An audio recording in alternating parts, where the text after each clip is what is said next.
semaine risque d'être longue pour Donald Trump.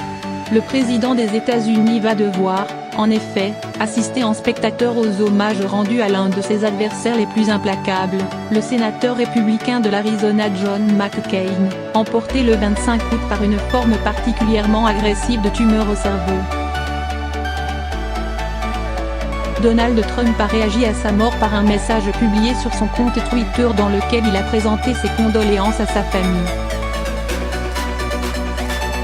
Mais il n'a pas eu un mot pour l'une des plus grandes figures de la vie politique américaine contemporaine, après avoir bloqué selon Washington Post un communiqué officiel plus louangeur. Le mépris était sans doute trop profond entre l'iconoclaste qui a déjà modifié avec succès l'ADN du parti républicain, et le franc-tireur qui se fiait souvent, avant d'arrêter ses choix, à sa propre boussole et à son attachement à son pays plutôt qu'au programme politique de sa formation. John McCain avait d'ailleurs fait savoir avant sa mort que la présence de haine Trump ne serait pas souhaité à ses funérailles. Donald Trump avait défié avec succès pour la première les lois de la pesanteur en politique, en juillet 2015, en contestant le statut de héros de l'inamovible sénateur de l'Arizona, gagné plus de 40 ans plus tôt dans les geôles vietnamiennes, et que le Parti démocrate a rappelé dans son image. Lui avait échappé à la conscription officiellement du fait d'excroissance osseuse au pied.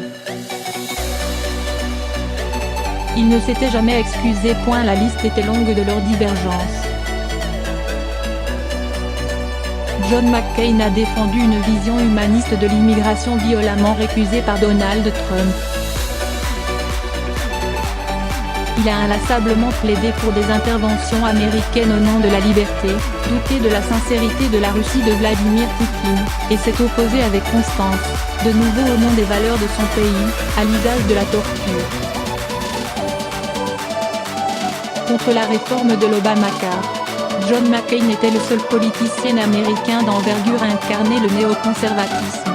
Cette école de pensée sans corps électoral, a estimé sur Twitter un expert de ce courant, Justin Baïs, directeur du Centre d'analyse, de prévision et de stratégie du Quai d'Orsay.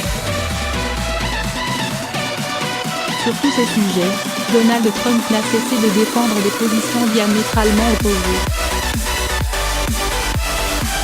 La détestation entre les deux hommes a culminé lorsque le sénateur de l'Arizona a contribué, à l'été 2017, à l'échec de son projet de réforme de l'Obamacare, la protection sociale léguée par l'ancien président démocrate.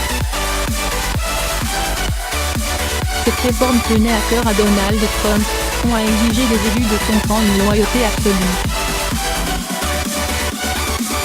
Jusqu'à son dernier souffle, John McCain s'est d'ailleurs fait un devoir d'appeler les conservateurs à la lucidité face à Donald Trump. Sa voix va désormais cruellement manquer dans une formation qui s'est progressivement résignée à suivre sans broncher l'ancien magnat de l'immobilier. La disparition du président de la Commission des Forces armées du Sénat porte un coup sévère au camp déjà amoindri des détracteurs républicains du locataire de la Maison-Blanche. D'autant que les élections de mi-mandat, le 6 novembre, vont s'accompagner d'autres départs d'élus intransigeants à propos du style ou des choix de Donald Trump, qu'il s'agisse du second sénateur de l'Arizona, Jeff Flake, ou du président de la prestigieuse Commission des Affaires étrangères de la Haute Assemblée, Bob Corker, Tennessee. Selon le Washington Post, John McCain et Bob Corker devraient être remplacés par des élus bien mieux disposés à l'égard de Donald Trump, les sénateurs James Inhofe, Oklahoma, et James Risch, Idaho.